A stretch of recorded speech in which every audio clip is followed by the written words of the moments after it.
안녕하십니까, 야담 선비입니다. 마누라의 힘이라. 무슨 일이 있었는지 만나보러 가시죠. 옛날 경기도 광주에 뜻을 이루지 못한 가난한 선비 한 사람이 살았습니다. 그는 글재주가 없었고 활도 못 쏘았기에 과거 시험을 포기한 지 오래되었습니다.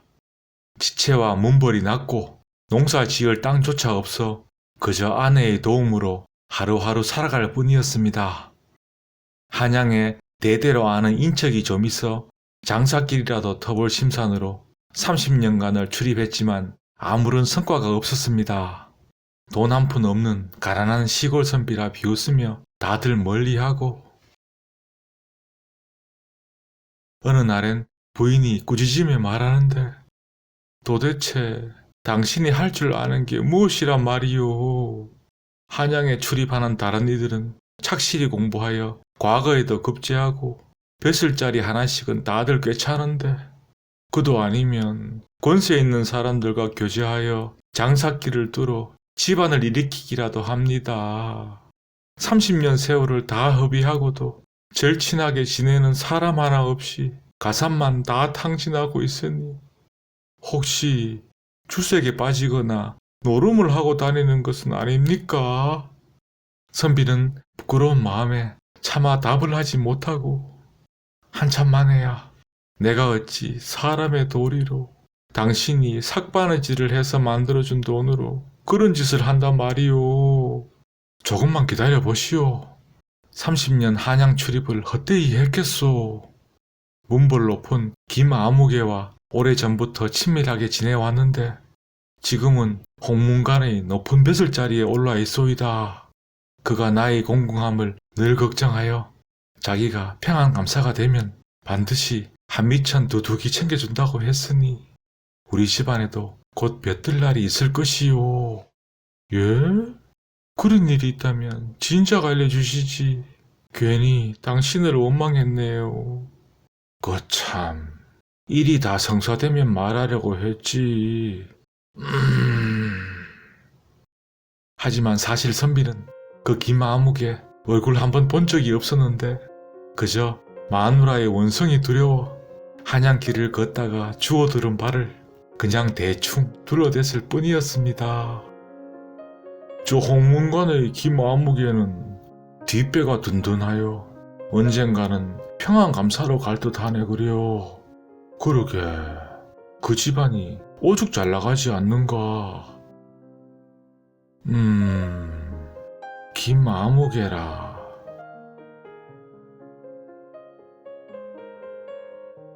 부인이 그 말을 듣고서는 매달 초하루와 보름에 술과 시루떡을 차려놓고 축원을 드리는데 김아무개 어른이 꼭 평안감사가 되게 해주시옵소서.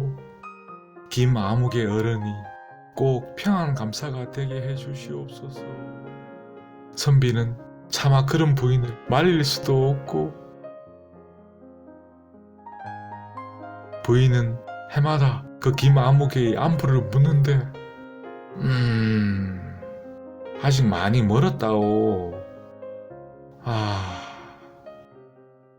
동네 사람들 평안감사는 무슨 저런 비루한 처지에 그렇게 높은 분을 어찌 알려고. 저 부인만 불쌍하구먼. 그렇게 시간은 흘러 6, 7년이 지납니다. 어느 날엔 그 부인 한양을 왕래하는 친척에게서 그 김아무개가 평안감사가 되었다는 소식을 전해 듣게 됩니다. 방으로 급히 달려 들어가서는 김아무개 어른이 드디어 평안감사가 되었답니다. 내일 바로 출발해서 만나보세요. 도임한 지 얼마 되지 않았을 터인데 어찌 이리 서두른단 말이오. 그렇게 또 석 달이 흐릅니다. 왜 아직도 떠나시지 않는 겁니까? 타고 갈 말이 없지 않소. 그러자 다음날 부인이 바로 말을 새내어 옵니다. 자, 바로 출발하시지요.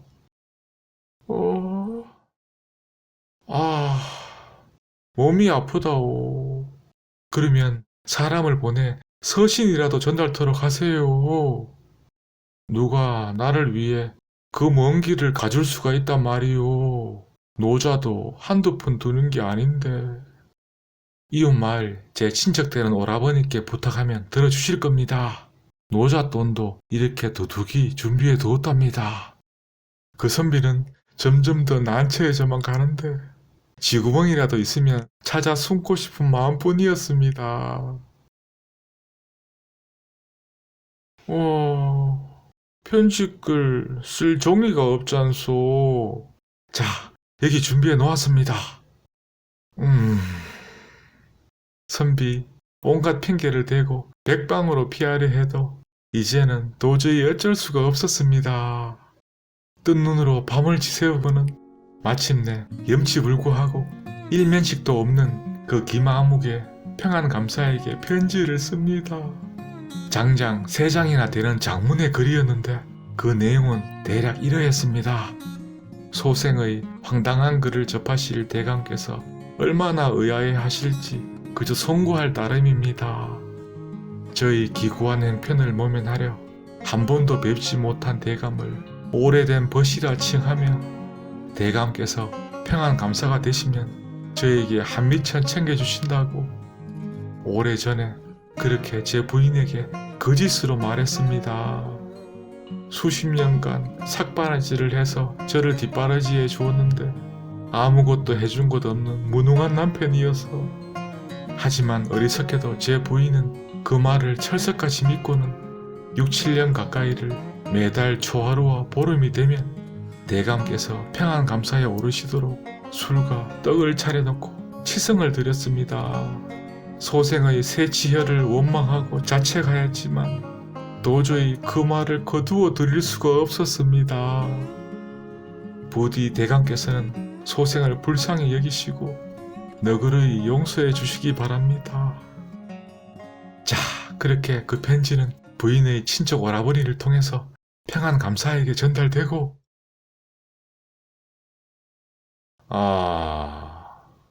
글이 된 영문이구나. 호호, 이게 어찌 된 일일까요? 사실 그 대감이 평안감사가 되기 오래전부터 매달 초하루와 보름이 되면 꿈속에 어느 초라한 집에서 자신의 이름을 부르며 치성을 드리는 한 여인이 나타났는데 김아묵의 어른이 꼭 평안감사가 되게 해주시옵소서. 김아묵의 어른이 꼭 평안감사가 되게 해주시옵소서. 저 여인은 도대체 누구일꼬? 그렇게 일면식 한 번 없었던 그 여인이 늘 궁금했던 대감이었습니다.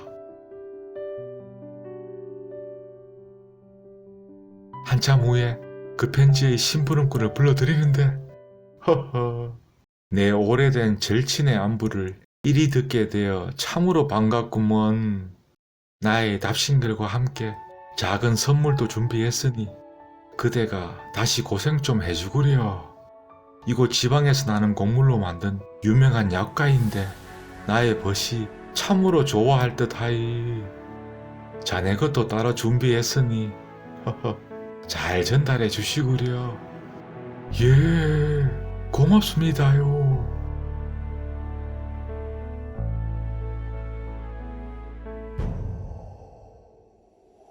나의 오래된 벗에게 이렇게라도 소식을 전할 수 있어 기쁘네.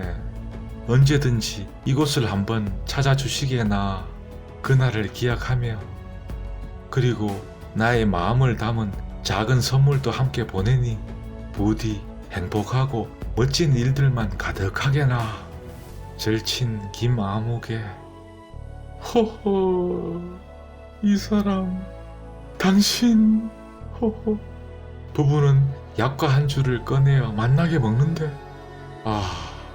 내 살다 이렇게 만나는 약과는 처음이요. 그러게요. 호호.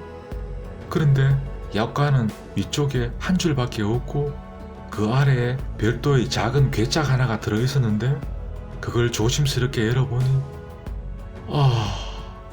1,000원이 한 마리나 들어있는 겁니다. 그 값을 계산해보니 어림잡아 몇천 냥은 될 것 같았습니다. 이럴 수가. 저는 믿고 있었답니다. 언젠가는 우리에게도 쨍하고 해뜰 날이 온다는 것을.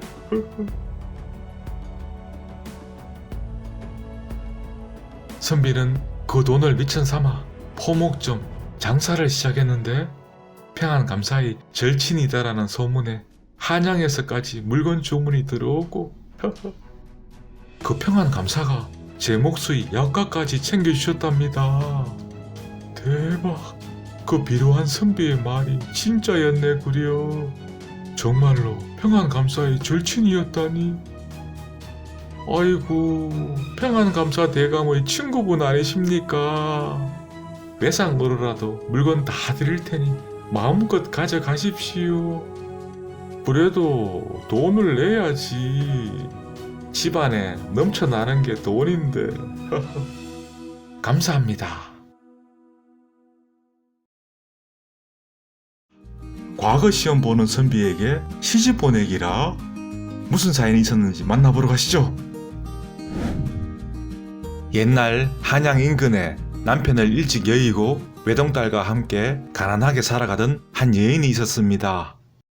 그 여인의 소망은 금지옥엽 키운 딸이 훌륭한 선비 양반에게 시집가는 것이었는데 날마다 새벽이면 마당 한켠에 정화수를 떠다 놓고서 천지신명께 빌고 빌었습니다. 아비 없이 힘들게 자란 우리 꽃분이가 꼭 과거 시험에 급제할 듬직하고 착한 선비 만나서 잘 살아가게 해주시옵소서. 딸 꽃분이 나이가 어느덧 16살이 되었는데 얼굴이 곱고 마음 씀씀이 또한 예뻐서 그 동네뿐만 아니라 이웃 동네까지 소문이 자자했습니다. 중매를 서는 이들이 그 집을 수시로 드나들었지만 우리 딸을 아무에게나 시집 보낼 수는 없다오. 꼭 과거 시험 준비 착실히 하고 인품도 훌륭한 선비에게만 보낼 거라오. 자네 집안 형편도 생각해야지. 그런 선비 양반이 어찌 이런 초라한 집안 여식을 염두에 두겠나. 그냥 내 말대로 하게.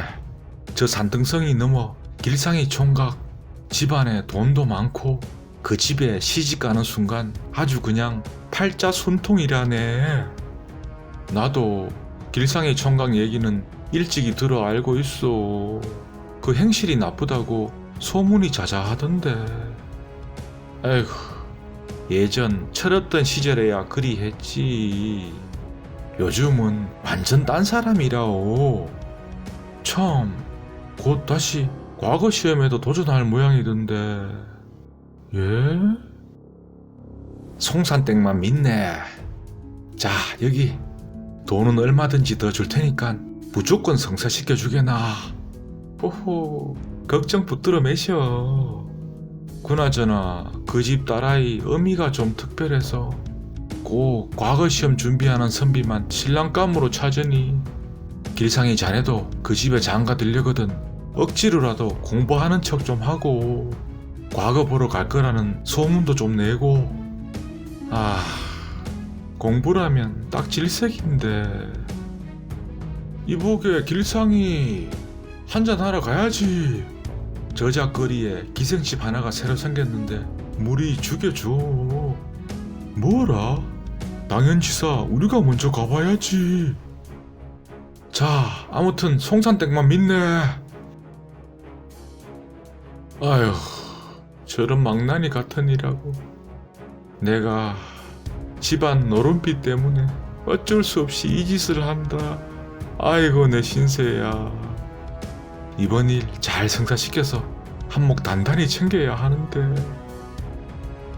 그렇게 송산댁은 하루도 빠짐없이 꽃뿌리네 집을 들락날락거리며 온갖 미사여구를 다 동원해서 그 어미의 마음을 돌리려고 합니다.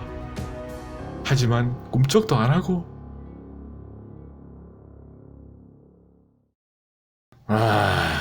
안 되겠구만. 그 방법을 쓸 수밖에.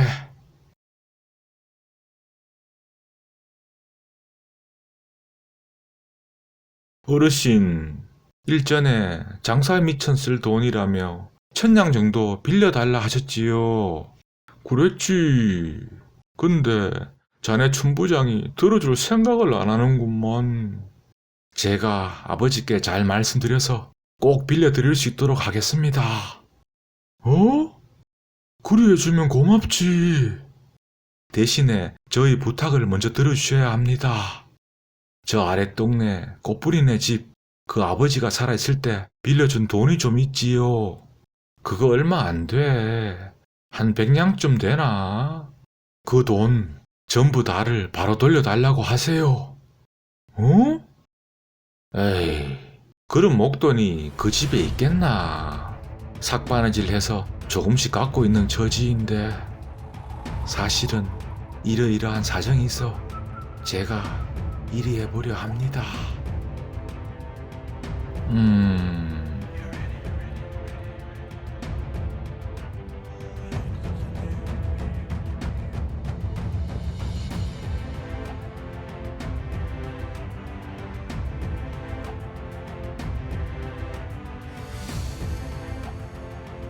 무슨 걱정거리라도 있는 거예요?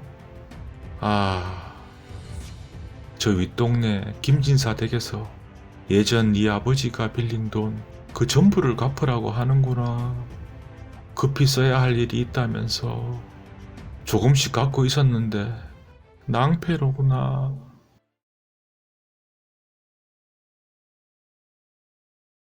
어디 목돈 좀 빌릴 곳이 없나요? 얼마나? 한 100냥 정도? 그럼 큰 돈 빌려줄 리가 어디 있나? 참, 길상이 총각한테 한번 부탁해 보구려. 그 집에 나만 아는 게 돈인데. 거기는 좀, 이 사람. 요즘 같은 시기에 돈 빌릴 곳은 거기밖에 없다네.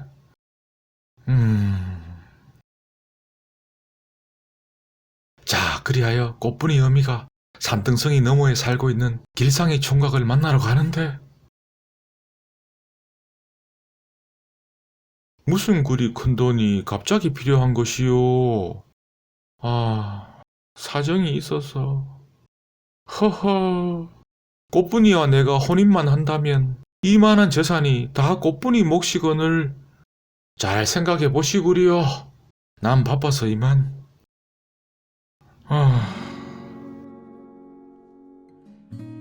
어머니, 그냥 제가 그 길상이 내로 시집을 갈게요. 그리 할 수는 없다. 그런 망나니한테 어찌. 너는 꼭 반듯한 선비한테 시집을 가야 한다.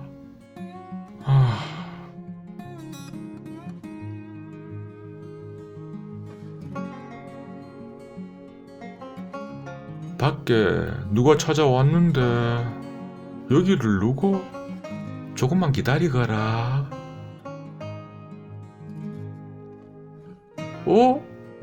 꽃뿌리 낭자, 먼 길을 어찌 혼자서?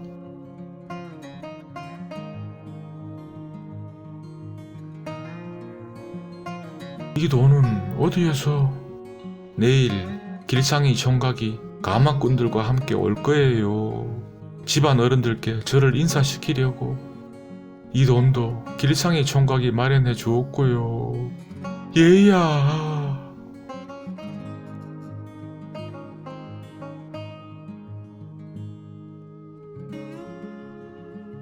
자, 그렇게 꽃분이는 가마에 태워져서 산등성이 너머에 있는 길상이 내려 가는데 시간이 많이 지체되어 날이 저물어 버리고 맙니다.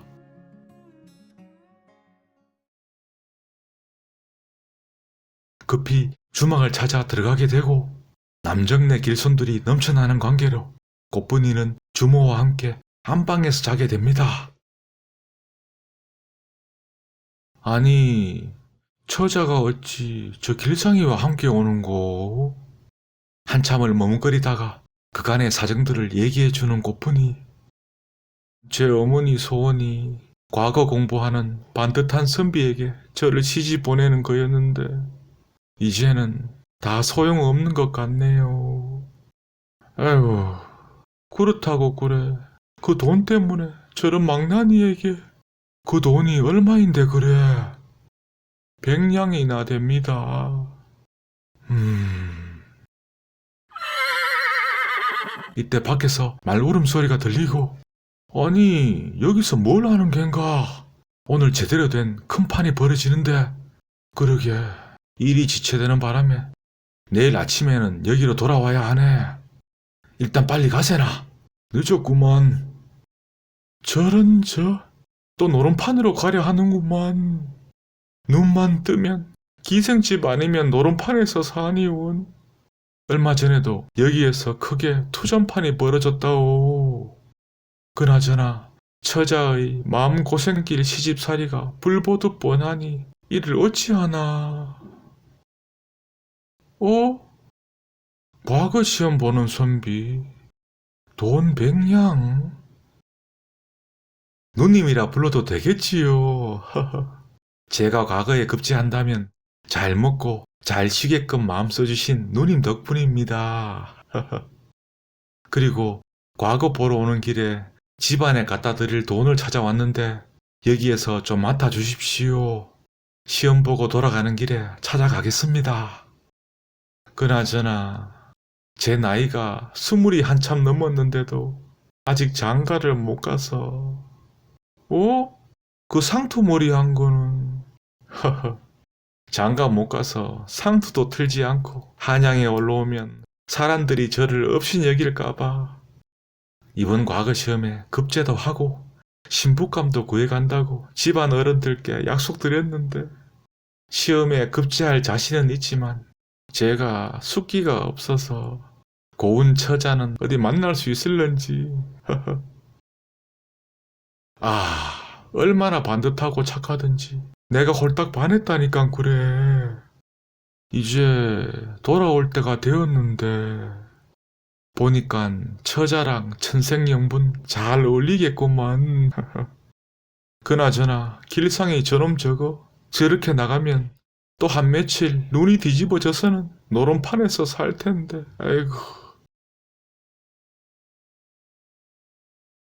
다음 날이 되어도 그 다음 날이 되어도 진짜로 길상이는 돌아올 생각을 않고 와, 내 말이 맞지. 저런 망나니하고는 집안에 인사드리러 데려간다는 놈이. 아이고.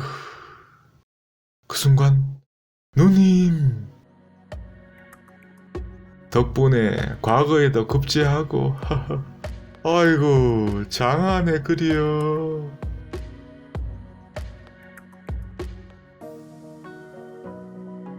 그날 밤 날이 새는 줄도 모르고 이야기를 나누는 세 사람. 방 안에는 웃음이 그칠 줄 모르고.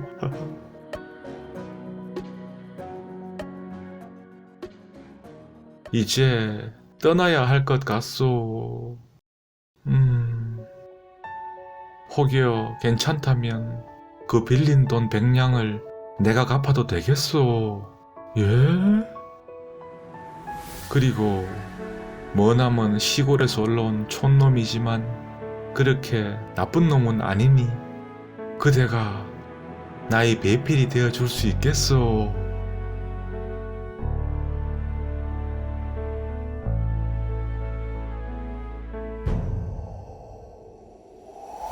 자, 그리하여 꽃분이는 어머니의 소원대로 과거에도 급제한 너무나 번듯한 남자를 만나 시집을 가게 되었고 한평생을 행복하게 잘 살았다 합니다. 그러고 보면 천생연분은 다 정해져 있나 봅니다. 감사합니다. 아니, 꽃분이 처자는 어디에 있는 것이오? 이런 썩을 놈. 닷새 만에 돌아와서는 네가 그러고도 사람이냐? 자, 여기 꽃분이가 전해주란다. 돈 100냥. 아이고. 꽃분이 낭자. 이번 시간에는 5대에 걸친 어느 집안의 참으로 기이했던 이야기 하나를 소개해 드리겠습니다. 옛날에 주역인 역경에 통달하여 앞날을 훤히 내다볼 줄 알았던 한 선비가 살았습니다. 어느 날엔 집을 고치기 위해 마루바닥을 뜯어내고 있었는데 그 아래에 있던 두꺼비 한 마리가 놀라서 달아나는 것이었습니다. 두꺼비는 담벼락 아래로 가서 몸을 웅크리고 있었는데 때마침 돌풍이 불어와 담벼락 위에 놓여있던 돌 하나가 굴러 떨어지고 두꺼비는 그 자리에서 즉사하고 맙니다. 이를 지켜보던 선비가 안타까운 마음에 달려와서는 나로 인해 이 두꺼비가 죽게 되었구나. 그리고는 역경의 궤를 통해서 자신의 업보가 미칠 수를 계산해보니 그 화가 5대 손에 이르러 나타나는 것이었습니다. 급히 글 하나를 써서 작은 괴짝 속에 넣어 꽁꽁 밀봉하는데 먼 훗날 집안에 평지풍파가 불어닥쳐 누군가에게 죽을 고비가 찾아오거든 이 괴짝을 관아에 바치거라. 그렇게 그 후손들에게 전해 내려가도록 요언을 남기고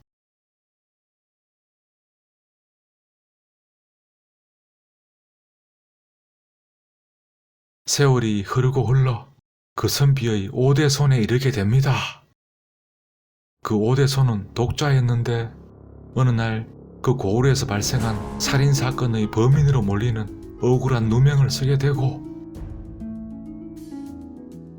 저희는 죽은 여인 남편의 친구였는데 그 남편이 몇 해 전에 세상을 떠나고 그때부터 둘이서 그렇고 그런 사이였다고 소문이 자자했습니다요. 아마 빌린 돈도 좀 있었을 겁니다. 아닙니다. 저는 단지 제 오래된 벗이자 남편을 잃고 비통해하는 재수 씨를 위로해주러 자주 찾아갔던 것뿐입니다. 하지만 아무리 조사를 해보아도 특별히 의심될 만한 이가 나타나지 않았고 영락없이 그 5대 손이 범인으로 확정됩니다. 관아에서는 사건을 마무리 짓고 관찰사에게 보고하고서는 가명으로 압송할 준비를 하는데 가명으로 가게 된다면 필히 목숨을 보존하기 어려울 터 그 5대 손의 가족들은 그저 발만 동동 구를 뿐이었습니다. 그때 문득 대대로 전해져 내려오는 괴짝의 존재를 생각해내고서는 급히 그 괴짝을 들고서 관하러 가는데 그렇게 가보처럼 전해 내려오던 그 괴짝의 내력을 사또에게 설명합니다. 이를 듣고서 사또가 대청 위 의자에 앉아 있다가 마당으로 내려와서는 그 밀봉된 괴짝을 열어보라 합니다. 거의 부수다시피 하여 그 괴짝을 열어보는데 그 안에는 오래된 종이봉투 하나가 있었고 내가 그대를 살리니 그대는 나의 5대 손을 살려주시오. 사또는 의아한 마음을 감출 수가 없었습니다. 순간 오래되고 낡았던 관아의 대들보가 무너져 내리고 관아 사람들 모두가 놀라 자빠지는데 그렇게 목숨을 구한 사또는 예산일이 아니라 판단되어 시간이 얼마나 걸리더라도 사건을 다시 조사토록 하라. 자, 그렇게 수개월에 걸친 철저한 조사가 진행되었고 결국 진짜 범인은 그 죽은 여인의 시아버지로 밝혀지게 됩니다. 며느라기가 정절을 지키지 않고 그자와 정을 통하는 줄 알고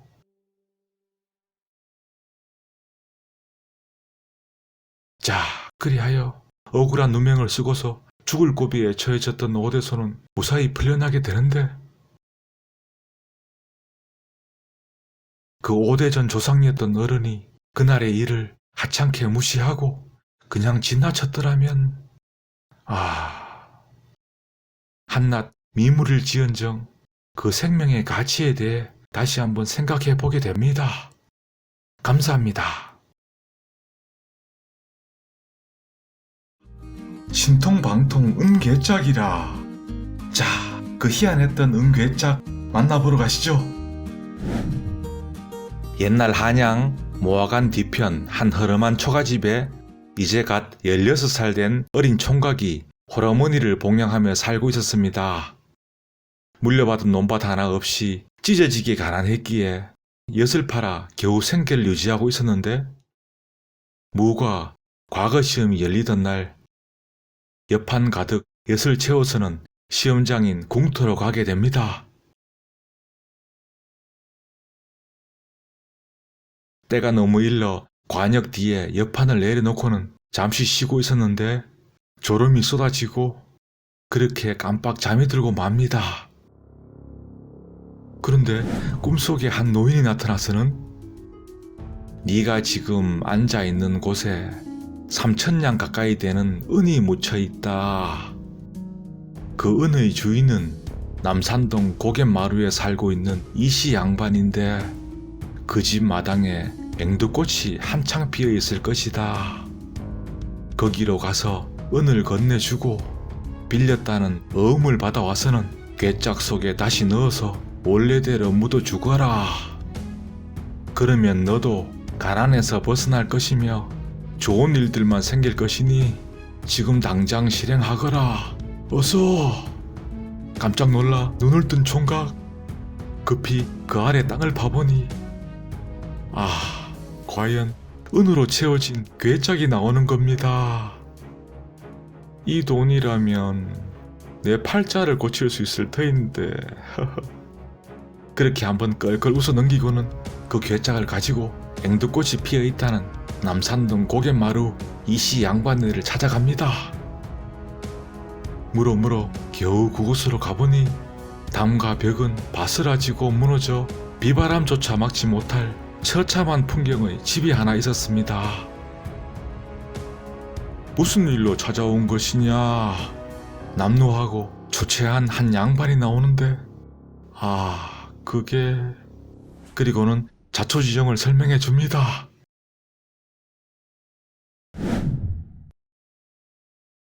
허허, 이런 일이... 그 무게로 어림잡아 값을 계산해 보니 과연 3,000냥 정도 되었습니다.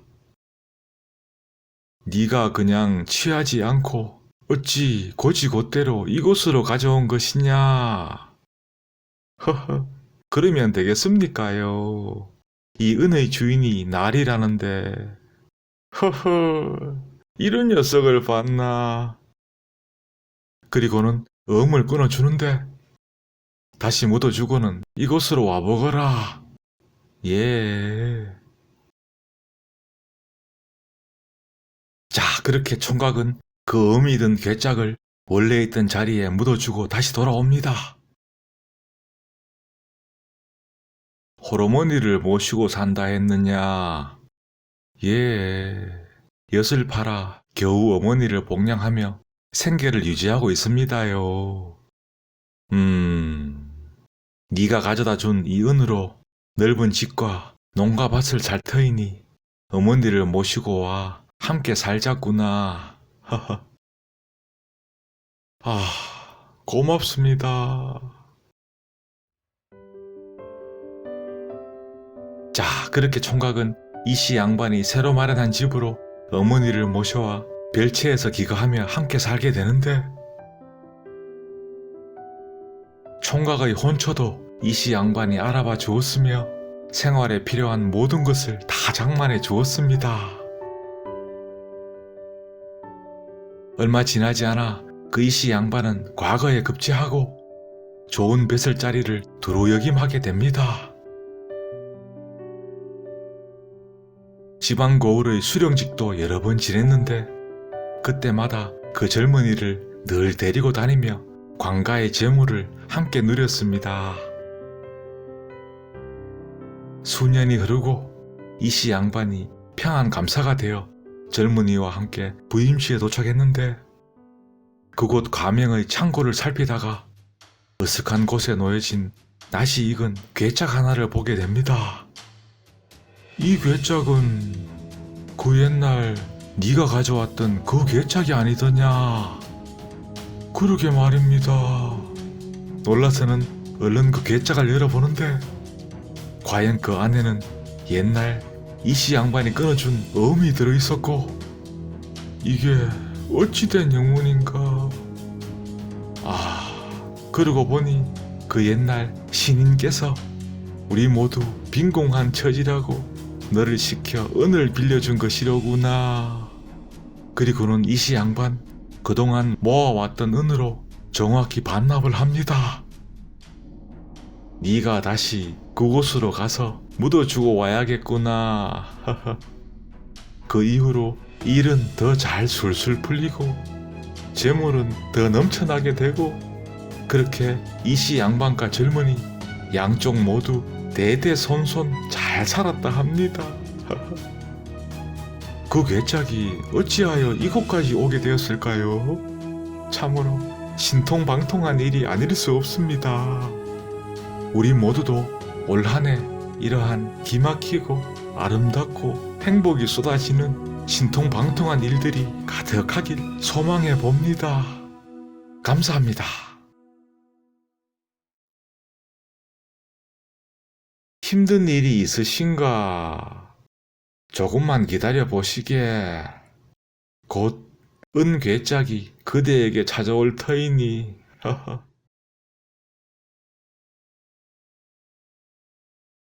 선녀가 내려준 선물이라. 무슨 선물이었는지 만나보러 가시죠.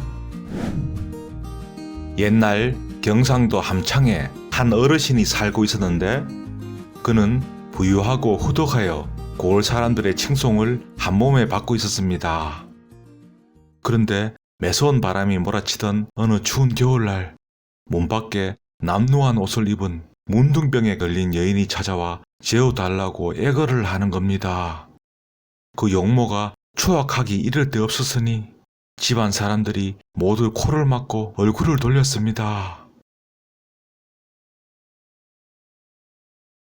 그녀를 겨우 쫓아내고서는 대문 안으로 한 발자국도 들이지 못하게 했는데, 그 소란스러움을 듣고서 어르신이 마당으로 나옵니다. 쫓아내지 말거라. 저 여인이 비록 나쁜 병을 갖고 있긴 하지만 날이 저물고 날씨도 이렇게 추운데 우리 집에서 받아주지 않으면 어느 다른 집에서 받아주겠느냐. 그리고는 그 여인을 들이게 합니다. 자기 방으로 데려가서는 따뜻한 아랫목에서 자게 했는데, 다음 날에도 그 다음 날에도 계속 찾아와서는 하룻밤 묵어가기를 청합니다. 어르신은 싫은 내색 하나 없이 그녀를 받아주는데, 그러하니 집안 사람들의 걱정은 커져만 갔습니다. 며칠이 지나고 그날 또 어르신의 따뜻한 방에서 잠을 청한 그 여인, 새벽이 되자 호련듯 사라져버리는 겁니다. 그리고는 나타나지를 않았는데, 이런 엄동설안에 잘 지내고 있으려나. 어르신 한숨을 내쉽니다. 그러던 어느 날 화사한 용모의 한 여인이 찾아왔는데, 자세히 보니 며칠 전 그 추악한 거지 몰골의 여인이었습니다. 집안 사람들 다들 놀라고, 저는 인간이 아니라 하늘나라 선녀인데 잠시 생혼님 댁에 와서 그 심덕을 시험해 보고자 했습니다. 이제 저는 인간 세상으로 기양 온 그 기한이 다 끝나서 하늘나라로 돌아가야 합니다. 떠나기 전 생혼님께 진 마음의 빚을 갚아야겠기에 제가 떠난 뒤 안마당에 남향으로 집 한 칸을 지으십시오. 그리고 그곳을 단단히 잠그고는 아무도 들어가지 못하게 하시고, 반드시 주인 댁과 같은 성의 산모를 기다렸다가 출산날이 되면 그곳으로 들어가게 하여 산실로 삼게 하십시오. 거기에서 태어날 이는 고귀한 사람이 될 터이니 꼭 제 말씀대로 하셔야 합니다.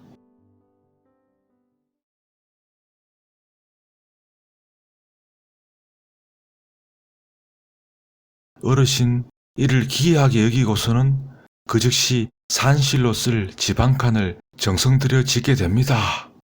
그리고는 그곳으로 아무도 들어가지 못하게 했는데 자손들 중에 임신하여 출산이 임박한 이가 생기면 그제서야 그 산실로 가서 거처하게 했습니다.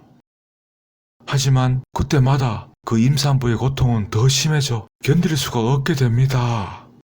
어쩔 수 없이 다른 방으로 옮기고 나서야 비로소 아이를 낳을 수 있었는데 이게 어찌된 일인고 고귀한 이를 출산하기는커녕 그곳에 머무를 수도 없으니 그렇게 한참의 시간이 흐른 어느 날 예안에 살고 있던 사위로부터 급한 전가를 받게 되는데 그 처가 첫 출산을 앞두고서는 이름 모를 병에 걸려 생사를 헤맨다는 청천벽력 같은 소식이었습니다. 어르신 애가 탔지만 어찌할 수도 없고 이곳 산실로 데려오자니 그동안 자손들이 그곳에 들어가기만 하면 고통이 더 심해지게 되니 그리 하지도 못하고 그저 발만 동동 구를 뿐이었습니다. 순간 그 선녀의 말이 떠오르는데 반드시 주인 댁과 같은 성의 산모를 기다렸다가 출산날이 되면 그곳으로 들어가게 하여 산실로 삼게 하십시오. 그러고 보니 지금까지 그 산실로 들어갔다가 더 고통이 심해진 이들은 모두 자기 자손의 처로 다른 성을 가진 이들이었던 것입니다. 내 여식이라면 같은 성이다. 그 산실로 들어가면 분명 병도 나을 터. 그리고서는 급히 그 생사를 헤매던 딸을 자기 집으로 데려오게 하는데 그렇게 산실로 들어가게 된 그 딸 점차 정신이 돌아오고 기력을 회복하게 됩니다. 이름 모를 병도 깨끗이 나았고 며칠 후에는 아들을 출산하게 되는데 그가 바로 퇴계 이황 선생이었습니다. 하마터면 우리가 그 위대한 현인을 못 볼 뻔했네요. 선녀가 내려준 그 선물을 감사합니다.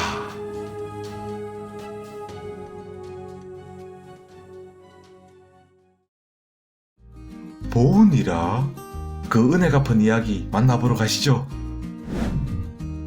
옛날에 어영청 군관이던 남씨라는 사람이 살았습니다. 여러 해 열심히 일하여 마침내 황해도 봉산 둔전을 감독하는 위치에까지 이르게 됩니다. 어느 날 그 경작지로 나가보니 관리를 맡은 공관 한 명이 불편한 다리로 일하고 있던 한 총각과 실랑이를 벌이고 있었는데 그 총각의 용모나 행동 거지를 보아하니 양반 가문의 사람이 틀림없어 보였습니다. 먼저 공관을 불러 그 영문을 물어보니 성치 않는 몸으로 자꾸 일을 한다고 우겨서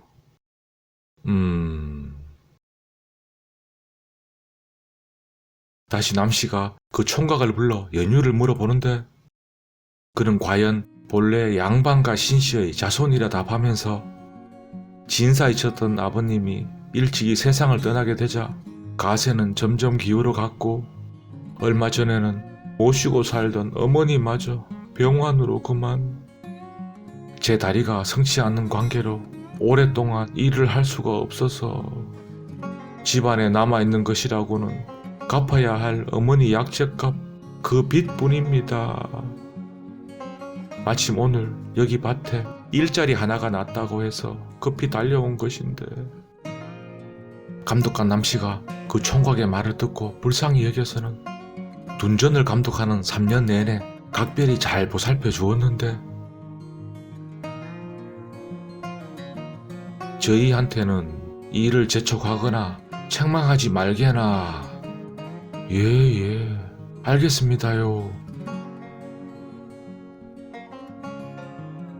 그리고는 가장 기름진 농가밭을 가려 농사를 짓게 해주었으며 좋은 처자를 골라 장가도 둘 수 있도록 도와주었습니다.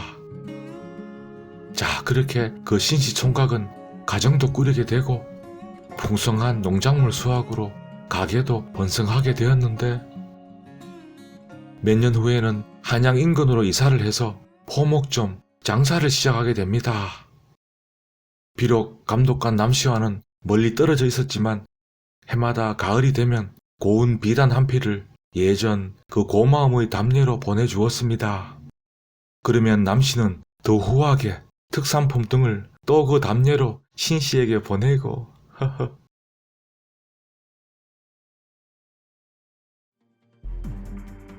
자, 그렇게 몇 해가 흐른 어느 날 감독관 남씨가 전염병에 걸려 거의 죽음 직전에 이르게 됩니다. 젊은 나이에 한 여인의 남편이자 두 아이의 아버지 그리고 집안의 장손을 그렇게 허망하게 보낼 수 없다며 온 가족이 대성통곡을 하는데 식은땀을 흘리며 누워있던 남씨, 꿈인지 생시인지 모를 아득한 길을 걷고 있었습니다. 저승사자 둘이서 그를 앞뒤로 에워싸고 있었고 아마도 황천길이었겠네요.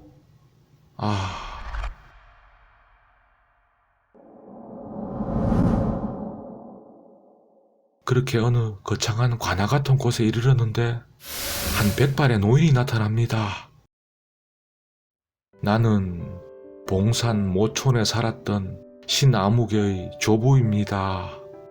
암울한 곳에서 그대가 베풀어 주신 은혜에 힘입어 제 손자는 아내를 얻고 가정을 꾸리게 되었지요. 그동안 유명의 길이 달라 보답할 방도가 없었는데 오늘 그대의 연한이 다 차서 잡혀오게 되었으니 이제야 결초보온할 때인가 봅니다.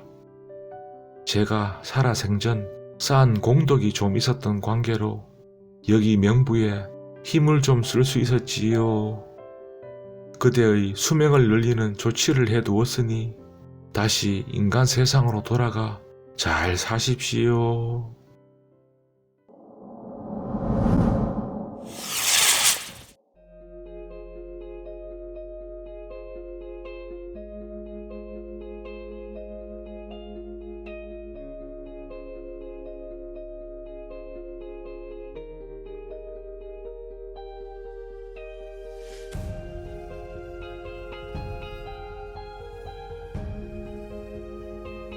허허, 잘 지내고 있었는가? 아니, 날이 깨서 어찌 이곳까지? 허허, 나리는 무슨 형 동생으로 지내자 하지 않았는가? 내가 궁으로 다시 돌아와 보니 이곳저곳 인사드려야 할 곳이 많아서 그 비단을 왕창 사가야 하는데 길이 좀 멀더라도 이왕이면 자네한테서 사야지. 아이고, 예, 형님. 제일 좋은 것으로 골라드리지요. 자, 그렇게 두 사람은 서로 돕고 의지하며 평생을 의롭게 잘 지냈다 합니다. 그러고 보면 착한 이들이 베푼 공덕은 그 도움을 받은 다른 이의 조상들까지 나서서 그 은혜에 보답해 주는 것 같습니다. 감사합니다.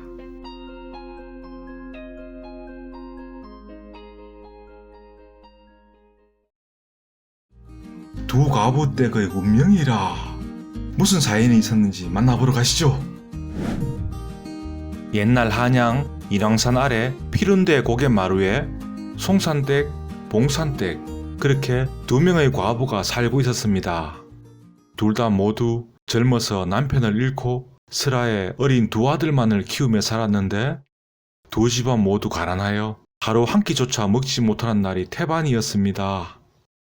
그런데 어느 날 인근 산에서 함께 나무를 캐던 중에 커다란 괴짝 하나를 발견하게 됩니다. 땅속에 얼마나 묻혀 있었는지 그 가늠이 안 될 정도로 낡고 허름한 괴짝이었는데 두 사람 모두 어리둥절 놀란 눈으로 그 괴짝을 열어봅니다. 이게 웬일입니까? 그 속에 검은 보화들이 가득 들어있는 겁니다. 아마도 오래전에 창궐했던 그 산적대들이 묻어둔 것 같은데 우리 이제 모두 부자로 살겠구먼. 그리고서는 그 검은 보화들을 사이좋게 반반 나누게 됩니다. 송산댁은 그 즉시 한양 번화가에 대궐 같은 집을 사서는 아이들을 데리고 이사를 합니다. 하지만 봉산댁은 식구들이 굶지 않을 정도의 돈만 남겨둔 채 나머지 검은 보화들을 항아리에 넣어서는 아무도 모르게 뒷마당 깊숙이에 다시 묻습니다. 그리고는 평상시와 다름없이 삭바느질 일도 하며 두 아들이 바르게 자라도록 그 돌보는 일에만 더욱 정성을 기울입니다.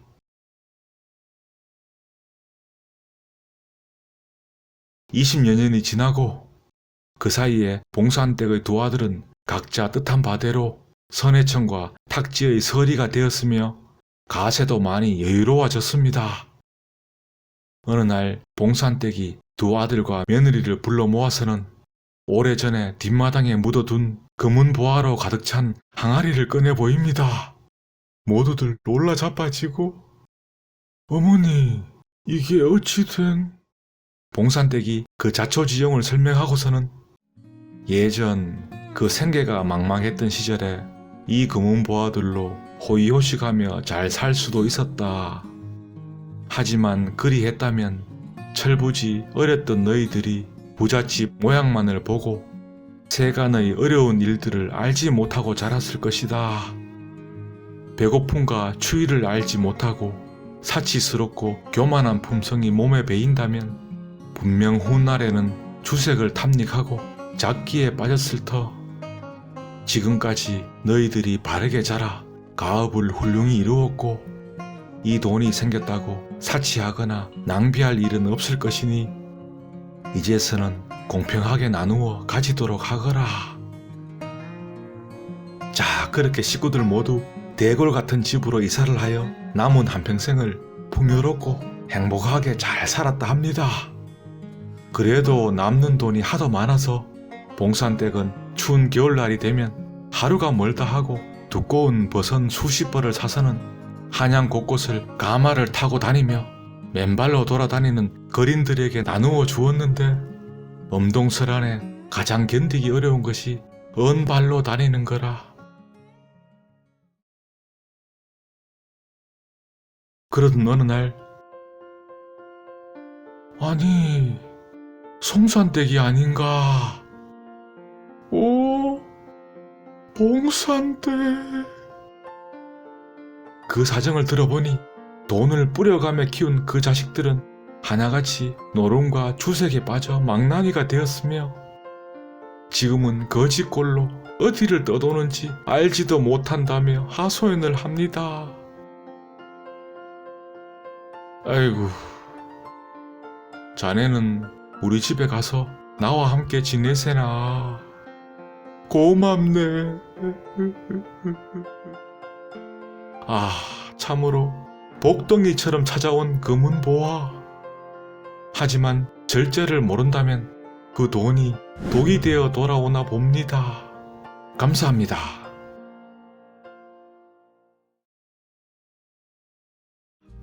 죽을 고비 넘기면 장원 급제라. 무슨 사연이 있었는지 만나보러 가시죠. 옛날 호남 땅에 이생이라는 선비가 살았습니다.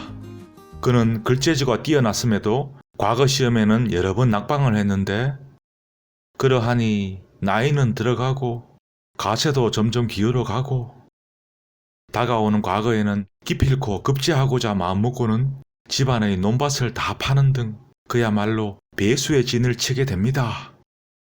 어느덧 시험 날짜는 다가오고 한양으로 떠나기 전 속 타는 마음으로 그 지방에서 제일 유명한 점쟁이를 찾아가 봅니다.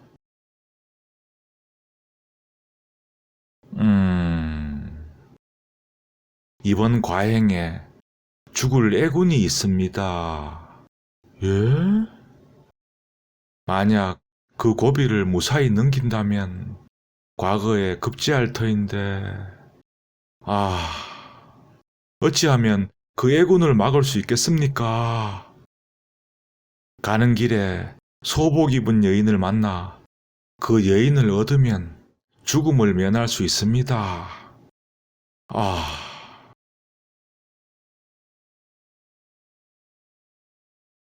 자, 그렇게 비장한 마음으로 한양으로 떠나는 이선비.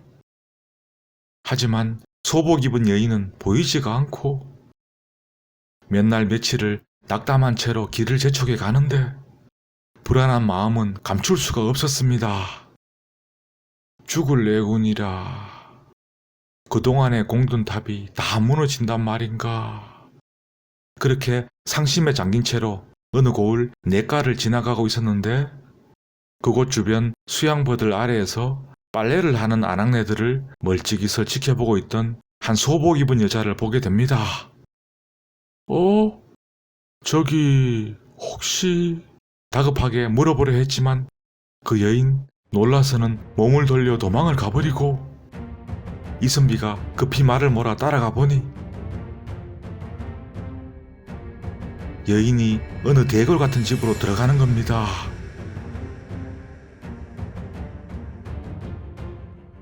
대문 틈으로 그 안을 엿보는데 너는 어찌 된 게 틈만 나면 나가 돌아다니는 게냐? 정절을 지키는 게 목숨보다 더 소중하거늘 우리 집안에 꼭 연료문이 세워져야 한다는 것을 늘 명심하거라. 오늘부터는 별채에서 한 발자국도 못 나가도록 단단히 지키거라. 만약 또다시 이런 일이 생긴다면 너희들 모두 죽음을 면치 못할 것이야. 예, 나리...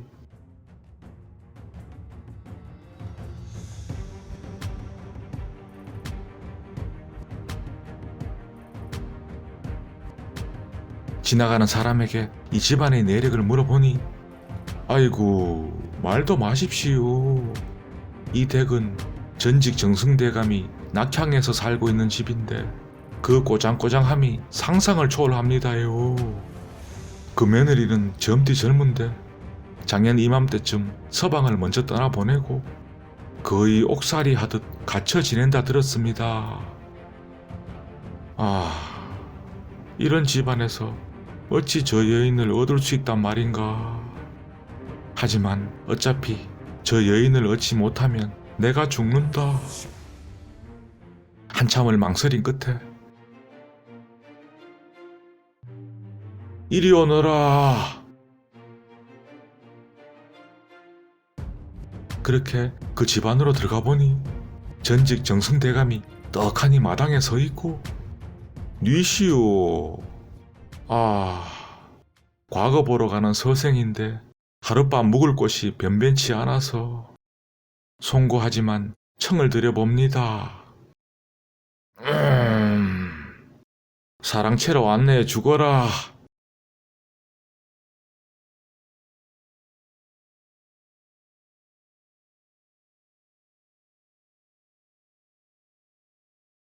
그날 밤 인적이 뜸해진 틈을 타서 밖으로 나와보니 역시나 그 별채로 통하는 문 앞을 하인들이 지키고 있었는데 도저히 그 안으로 들어갈 방도가 없는 겁니다.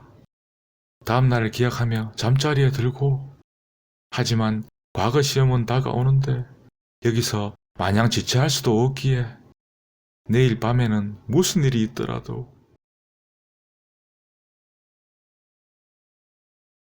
날이 밝아오고 이선비 쉬는 소리를 내며 아파 죽는다고 소리를 치는데 하인들이 그 사실을 급히 대감에게 보고하자 아픈 몸으로 보낼 수는 없으니 약을 다려 먹이고 하룻밤 더 묵어가게 하거라.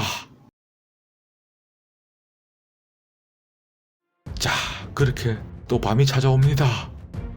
이선비는 이제 죽기 아니면 까무라치기 심정입니다. 별채 문 앞을 지키던 하인들이 잠시 졸고 있는 틈을 타서는 순식간에 담장을 뛰어넘습니다. 그리고는 그 여인의 방으로 조심스럽게 가보는데 순간 별채 후원에서 울음소리가 들려오고 아버님, 송구합니다. 더 이상 이렇게 살아가지는 못하겠습니다. 만수무강하십시오. 이보시오. 어찌 이런... 황망한 일이지만 나도 이번 과거 보러 가는 길에 그대처럼 소복 입은 여인을 얻지 못하면 죽을 애군이라 하더이다. 어차피 우리 둘 다 죽을 운명이었다면 함께 다시 살아갈 방도도 분명히 있을 것이오. 내가 그대를 얻고 이번 시험에 급제를 한다면 돌아가는 길에 꼭 다시 찾을 터이니 그때 나와 함께 내려가서 다시 잘 살아봅시다. 그렇게 두 사람은 밤이 새도록 그동안 각자 살아온 이야기를 하는데 마침내는 운우지정을 나누게 됩니다.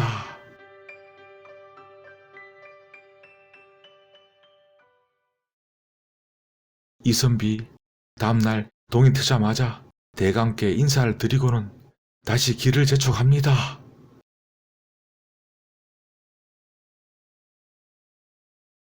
그렇게 하루를 꼬박 달려 드디어 한양 인근에 도착하고 날이 저물게 되자 근처의 주막에서 하룻밤을 묵어 가려 합니다. 그런데 그 주막집 주모가 급히 달려 나와서는 아이고, 오늘은 손님을 받을 수가 없습니다요. 어젯밤에 큰 사달이 나서. 아니 글쎄, 웬 미친놈 하나가 야밤에 손님들 돈을 다 훔쳐서는 집에 불을 지르고 달아난 겁니다. 잠자던 몇 분은 그만 돌아가시고 이런 날벼락이 어디 있답니까? 지금 관아에서 조사 중인데 여기에서 조금만 더 가다 보면 다른 주막 하나가 있으니 거기로 가시지요. 어젯밤 그 여인 집에서 하루도 머물지 않고 올라왔더라면 나도 화를 당할 수 있었겠구나.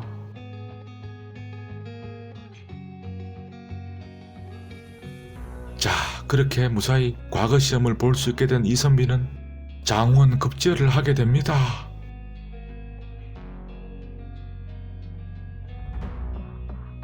내려가는 길에 약속한 대로 그 여인의 집을 다시 찾고 여인 편지글 하나를 남겨두고서는 이선비와 함께 그 집을 떠나는데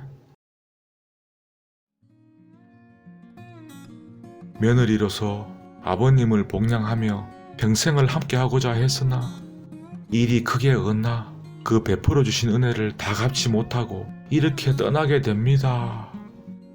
저는 이미 오래전에 이 생과 작별한 몸입니다.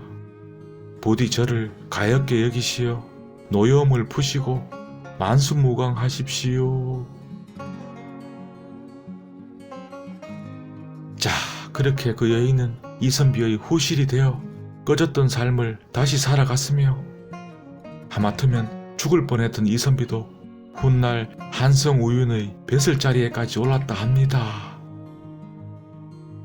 연렴은 정절이라는 이름으로 이미 죽은 이를 떠받들라며 여인들에게만 강요되었던 한 시대의 아픔도 보는 것 같고 운명처럼 그렇게 숙명으로 다시 이어지게 되는 삶이 다행인 것 같기도 하고 예나 지금이나 그 풀지 못하는 숙제는 한가득인 것 같습니다.